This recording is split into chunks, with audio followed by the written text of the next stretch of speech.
салому алайкум ва раҳматуллоҳи ва баракатуҳ. Тамошобинон азиз, ҳамирӯз як видеоро дидам. Як видео 16 январ нашр шидагия. ҳамирӯз ман дидамаш. Дар бораи вазъияти бонкҳои Тоҷикистон чӣ вазъ доранд, ҳамаро мехостум ки ҳала бумони тамошо кунем, ҳала ба шумо шарҳаш будам. Чунки пешаи бо як видеои дигаре будам, канали Голос Мигрант.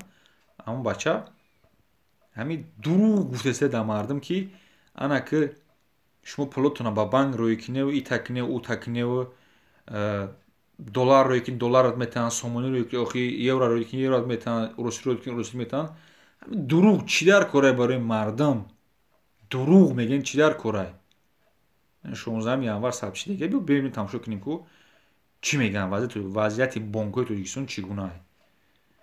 Хуб, рафтем. Ростига ман ба бонку умуман боварӣ надорам. Ягон маротиба маблағгузориам накардам. кӯшиш мекунам ки дар хона ҷамъ кунам. аз соли 2014 ба ин су ҳамфикрони ин ҳамсӯҳбати мо зиёдтар шуданду кам не. эътимоди мардумро ба буҳрон афтидани ду бонки бузурги кишвар Тоҷиксодиротбонк ва Агроинвестбонк кам кард. боз ҳам сандуқҳо ва таги курпачаҳои бобоӣ шеваи баргузидаи ҳифзи амонатҳо гардид. Я бы держала деньги дома. ман пуламро дар бонк намемонам, дар хона нигаҳ медорам. писарам пулҳояшро дар бонк монду то ҳол гирифта До наметавонад. сих пор не может вытащить. иқтисоди Тоҷикистон пойбанди пулҳои муҳоҷирон Надиди охи. Пула дар банк монда гирифташ наметавонам. аст ва сатҳи некӯаҳволии ҳар чорумин оила ҳам аз он аст. 4 миллиард доллари 4 сол пеш ки муҳоҷирон ба василаи бонкҳо мефиристоданд, дар марҳилаҳои гуногун бесобиқа кам шуд то 1 миллиарду 900 иқтисоди бонки Тоҷикистон мега пойбанд ба пули муҳоҷирон аст. рӯшона сиёҳ мекунанд. И ҳукумат, и давлат ҳамаш пойбанди муҳоҷирон дар асте ки иқтисод кризис ки омад ҷиқидиш, бонкҳо ҳама фасод шиданд.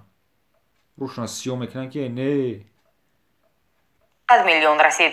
таъсири он ба бонкҳо эҳсосшуданӣ буд. пеш аз ҳама мусоҳибон ба мо гуфтанд ки ин тадобир ба онҳо чӣ таъсир кард. писари ман дар беларусия таҳсил мекунад. барои маблағгузаронӣ проблемаи калон аст. барои договор шартнома кативаё мехонанд ауҷа дар инҷа маблаға перевод кардан вообще ғайриимкон аст. барои ки банк дамери меяе ки уҷа шартнома доллар катия, инҷа банк дамери мега доллар биёр баъд чӣ мекунем. доллар дар муомилот нест мода. ҳамин проблема аст. ҳамин валютиҳо маҷбур мешавем ки ҳар рӯз баъд 100 доллар харему, баъд пули шартномаро ҷамъ карда баъд равон кунем. Кай вақт рӯй кунанд, тоҷикӣ метиҳан, рубл наметиҳан. Рубли российский наметиҳан, тоҷикӣ метиҳан. мо мехоҳед ки рубл гиред, аммо наметавонем. Мехоҳем, наметонем, мегӯянд ки наметиҳем дига. ҳамин тоҷикӣ ҳамаш тоҷикӣ, даже доллар рӯй кунанд, тоҷикӣ метиҳан. бархе аз мусоҳибони мо ина шумо диде ки даи доллар на Русия пули тоҷикӣ метавонанд. ҳамин чӣ дар кора охи? ҳамин рӯтона сиёҳ мекунен, ҳамин дурӯғ мегӯянд мардум, ҳамин васваса мекунен. ана пултона ба банк рӯй киневу ита киневу ута киневу шуморо доллар бихоҳед доллар метавонад, русӣ бихоҳед русият метавонад. ҳам Голос Мигрант ҳама тамошо кард, мегапӯша чӣ дар кора дар Россия чӣ рӯта сиёҳ мекунем? охи мардум ай дохили дар инҷа гуфтаестанд ки наметавонад. ё просто ташвиқ мекунанд шуморо ки ҳам пулата ба банк рӯй кардӣ, процентча мегира бар рӯй кардан, и дар фоидаи бонкҳои Тоҷикистон меравад. дар фоидаи нами ялуди муфтхӯри ҳаромхӯр меравад. барои ҳамин беҳтарин савет пулта дакисад бигибар. ба банк набарш ки ҳатто ҳам пули рӯй карда ки ба ҳам тоҷикиам гуфтаста ки наметавонад. ба ҳам пули тоҷикиам наметавониш гирифта. барои ҳамин ягон хештабора ҳам 10,000 мумкин аст 10,000 ба як кисаи хештабор давте бравай уҷа бигираш 10,000 дигиша хат бигибар. агар шумо Россия миллиард намебарен охи. 3-4,000 доллар 5,000 доллар 10,000 зиёд ҳам як танин тад мебарӣ. аксарат 3-4,000 доллар ҳам кор мекунӣ. ба кисад бигибар 10 кисад. ба амеди банк наша. ина банк ҳолша диде. 16 январ нашр шидагия. нем радио зуд тамошо кунед. 16 январ нашр шидагия. наметавонад. ина ҳоли мардум. далши мерем мебинем.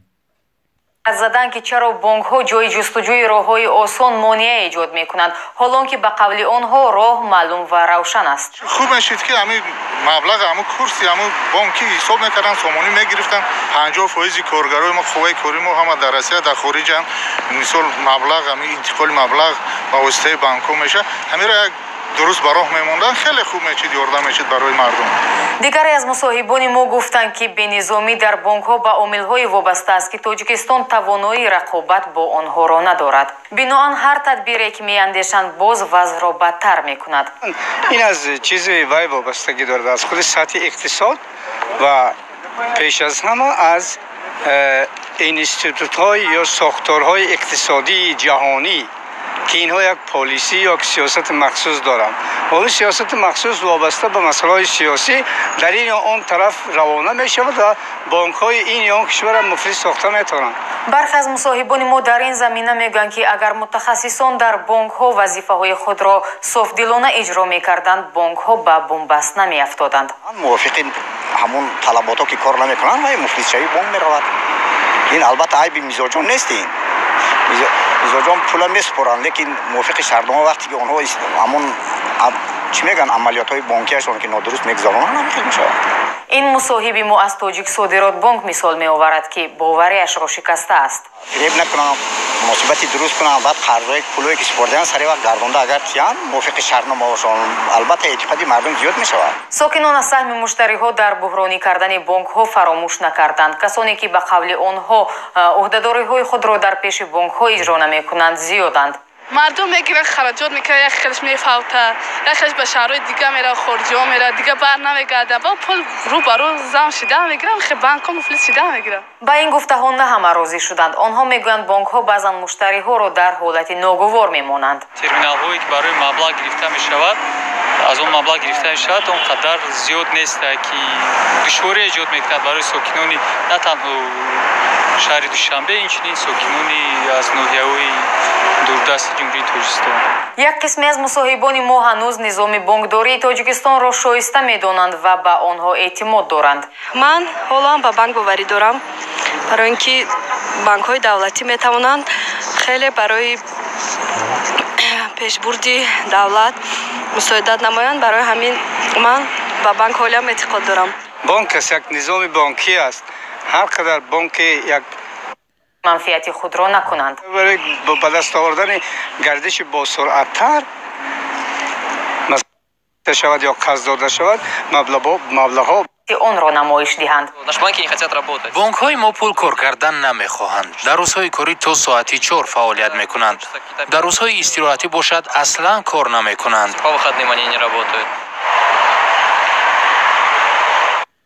خب اینا دیدنم حالی مردم یک دختر همجا گفت که مثال خیلی کورشم برام نمیدونم که والله اعلم نیکی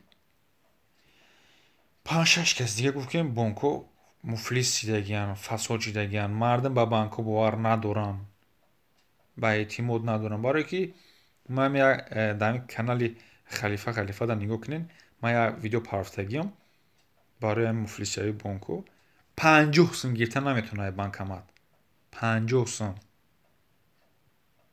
$5 گرفتن نمیتونه. خلاصه اینکه مقصد ما تحلیل کردن ما این بود که اون بچه‌هایی که در روسیه نمی بلوگیرو نمیو دروغ میگن دروغ فقط منفعت خودشون به نگاه میکنن. این مردم 100,000 پادپیچی 150,000 پادپیچی نمیوره دروغ گفته میگردن.